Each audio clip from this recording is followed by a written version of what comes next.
జై శ్రీరామ్, జై హనుమాన్, జై. మిత్రులందరికీ నమస్కారం. భక్తిపథం 6457 ఛానల్కు స్వాగతం.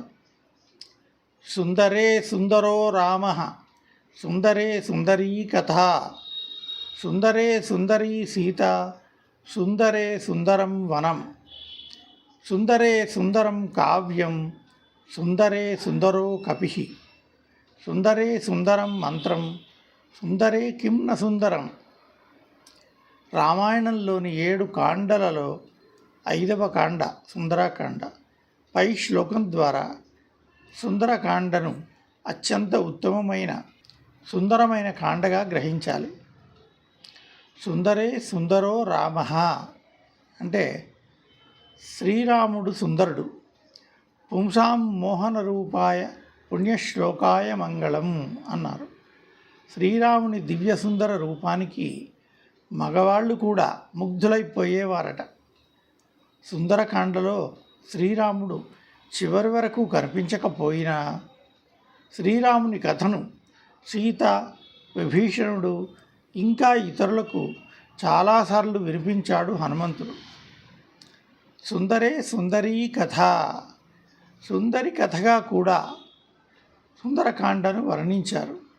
బాలా త్రిపుర సుందరి సీత యొక్క మాయ రూపం అని, అశోకవనంలో చెట్టుపై ఉన్న హనుమకు ఆమె దేవతగాను, మరియు ఎదురుగా ఉన్న రావణునికి సాధారణ స్త్రీగాను కనిపించే దివ్యమాత యొక్క మాయ అని వర్ణించారు. సుందరే సుందరీ సీత, సీతామాత కేవలం రూపవతియే కాదు, తన పనులన్నింటిలోనూ చాలా అందంగా కనబడుతుంది. రావణుడు ఎంత హీనంగా ప్రవర్తించినప్పటికీ ఆమె బలంగా నిలబడింది.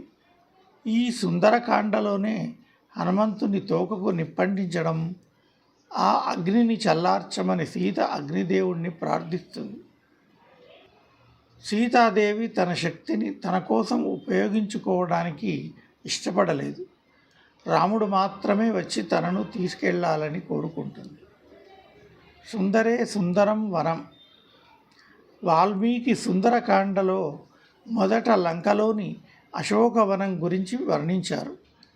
ప్రపంచంలోనే అత్యంత అందమైన ఉద్యానవనంగా ఈ అశోకవనం చిత్రీకరించబడింది. ఇందులోని చెట్లు, వాగులు, ఫౌంటైన్లు, పర్వతాలు, తోటలు అన్నీ వర్ణనాతీతం. అంత అందమైన వనంలో ఒక అందమైన స్త్రీ, మన సీతామాత ఉండేది.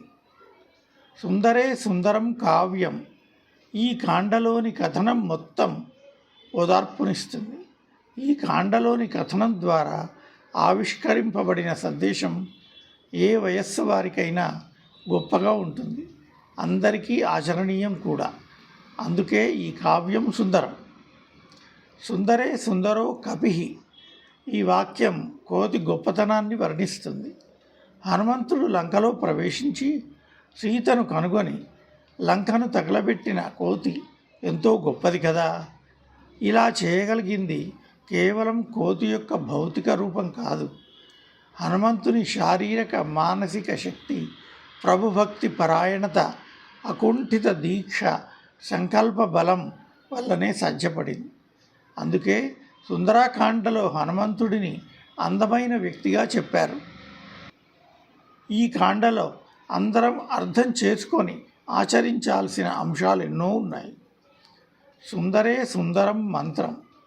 మొత్తం సుందరకాండలో మనకు ఆనందాన్ని, శాంతిని కలిగించేవి మరియు శాశ్వతంగా దుఃఖాన్ని తొలగించేవి 2 శ్లోకాలు ఉన్నాయి. ఇవే పవిత్ర మంత్రాలు.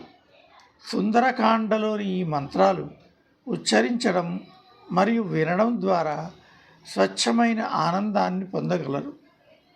సుందరే కిం న సుందరం. పై పద్యం మొత్తంగా సుందరకాండ సౌందర్యాన్ని వర్ణిస్తుంది.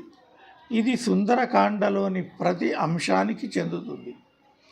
రాముడు, సీతామాత, హనుమంతుడు, అశోకవనంలో వారి కథ మరియు ఆహ్లాదకరమైన మంత్రాలు. ఈ మొత్తం కథనంలో ప్రతిదీ కేవలం అందం, ఆహ్లాదకరం మరియు ఆకర్షణీయం అయి ఉన్నప్పుడు ఏది అందంగా లేదు? అంతా సుందరమే. ఈ వీడియో కనుక మీకు నచ్చినట్లయితే లైక్ చేయండి, షేర్ చేయండి, మా ఛానల్ను సబ్స్క్రైబ్ చేయడం మర్చిపోకండి. శుభం. ఓం రాం రామాయ నమః. ఓం హం హనుమతే నమః. జై శ్రీరామ్, జై హనుమాన్. సర్వే జనాః సుఖినో భవంతు.